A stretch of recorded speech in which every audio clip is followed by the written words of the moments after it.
So you guys probably been scrolling on TikTok and saw the news of the Idaho 4 murders, but don't even know what happened.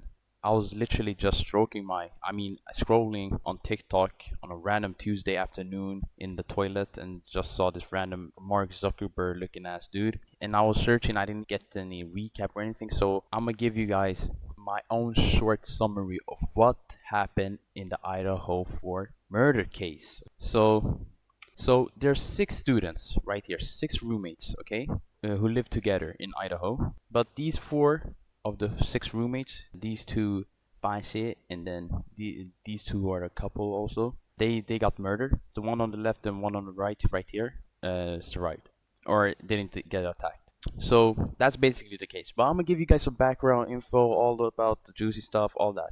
Upcoming to the night of the murder, one of the students basically felt weird or suspicious things happening. That somebody was stalking them, watching them through windows for months, weeks and weeks and weeks, months even. For example, one time they left the house, their dog at the house, and they noticed that the sliding glass door was unlocked, open, and their dog was gone. So they suspected somebody took it, of course. And after like 2-3 days, the dog came back randomly. I don't know how, but it was unharmed. And you're telling me they still lived there and did nothing? Nah, these white people are built different. I'm not even gonna lie. Because if that was me, I would barricade my house like the zombie apocalypse and strap up with the minigun turret all ready and shit. Because ain't no motherfucking way a motherfucker's taking my dog. Like, you take my dog, I'm gonna turn to John Wick and switch cheese your ass. Nigga, I'm moving up. Like, I swear, somebody break into my house and steal my dog? Nigga, I'm moving away from that. Fuck that motherfucker. Bye. No bullshit, no cap, bro. Okay, but the night of the murder, so how it happened? So the murderer walked in the room and stabbed two students as we went. These two girls first because they were basically these two were best friends. They were like sleeping together. No, nothing like that, but they were in the same room. Alright, so the murderer comes in, he sees them two, stabs them, bam, and the other four they somehow didn't even notice. I don't know, like bro, they imagine they live all in one house and they didn't even notice. I don't know. Maybe they got some like that nigga had like a suppressor in his fucking knife. I don't know what happened. Or maybe they just live in a soundproof house. I don't know. Or a motherfucking Diddy mansion that's like 10,000 square feet. But the other four didn't notice. Then the murderer went up and killed the two other roommates.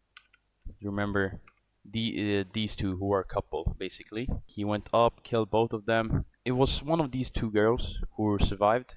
One of them woke up, saw the murderer, saw a glimpse of the murderer walking out.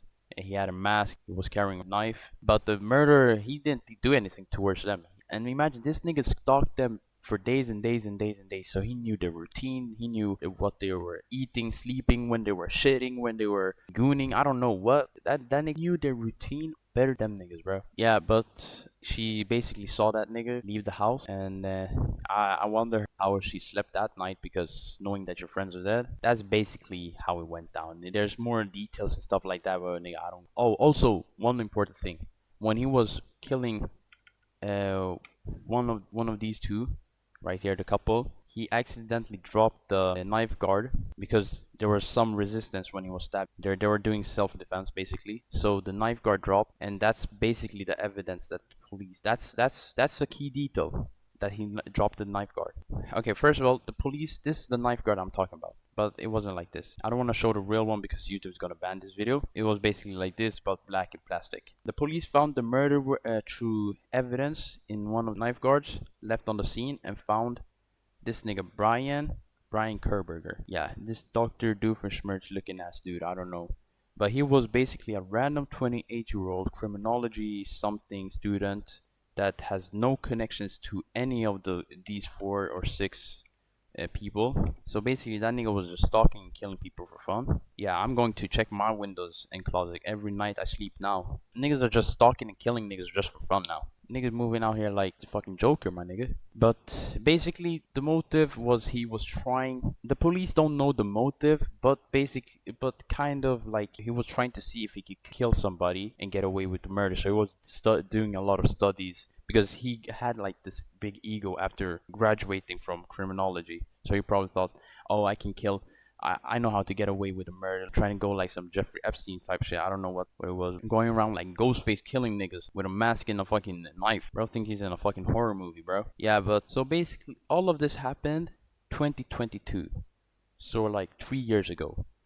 But why you hearing about this on the news and stuff is because he got sentenced like 4 days ago. Yeah, and he got sentenced with wait, hear this. 4 consecutive life terms without possibility of parole, plus 10 years prison time for burglary. If I heard that shit, bro, I would drop to my knees. Even though he murdered and everybody, like, bro, you ain't gonna see the day of light. You ain't gonna see the sun. You ain't gonna see nothing, bro. You're gonna be like, this nigga was crying behind the bars, bro. I'm not here defending him or anything, but I'm just saying, if I kill like 10 people, the moment you hear like life in prison, 10 consecutive life prisons sentences, I would drop to my knees and cry, be like, I'm innocent, even if I'm guilty as fuck, bro. Like, nigga, you ain't gonna see the light of day, my nigga. You gonna be right on the wall, the fucking day one, day two, day three, like, bro, like the motherfucking cartoon characters, bro. Yeah, but basically that was what happened, and now you guys are a little bit educated, not fucking brain rotting on TikTok, and actually got some actually got up to date with the fucking society and news. And maybe if you're not a stupid motherfucker, you maybe like and subscribe to this video. Come on, man. Yeah, but that's all. And comment down below if you want more videos. Bye. Peace.